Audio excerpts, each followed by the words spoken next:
তো লক্ষ্মীর ভান্ডার বানানোর জন্য প্রথমে সিরিজ কাগজ দিয়ে নারকেলের মালা দুটিকে ভালো করে মসৃণ করে নিলাম।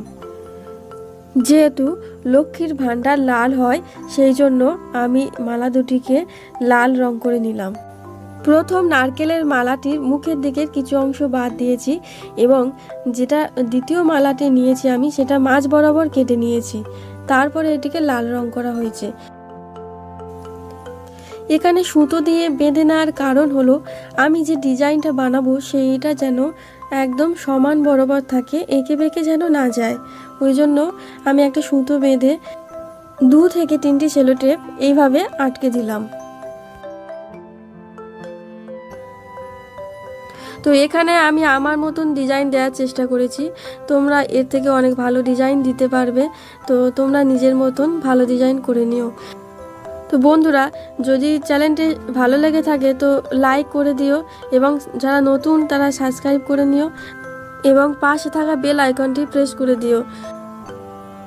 বন্ধুরা, ভিডিওগুলো তোমাদের জন্যই নিয়ে আসা এবং তোমরা জানাতে পারো কেমন ধরনের হাতের কাজ তোমরা দেখতে চাইছো, কেমন ধরনের হাতের কাজ তোমাদের পছন্দ, সেগুলো অবশ্যই কমেন্ট করে জানাতে পারো।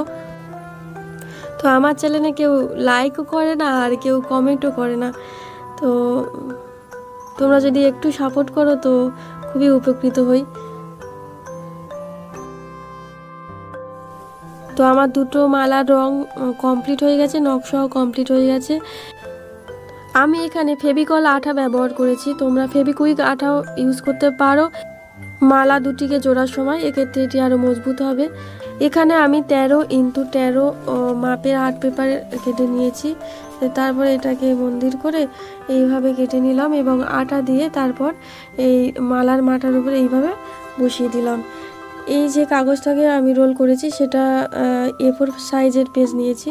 তারপর এটিকে এইভাবে প্রতিটা ক্ষেত্রে এইভাবে আটকে দিলাম। তো আবারও রিকোয়েস্ট করছি বন্ধুরা, সাবস্ক্রাইব করে দিও এবং সাপোর্ট করো আমাকে। তো আমার লক্ষ্মীর ভান্ডার প্রায় রেডি, কেমন হয়েছে সেটা অবশ্যই জানিও। তো আজ এই পর্যন্ত।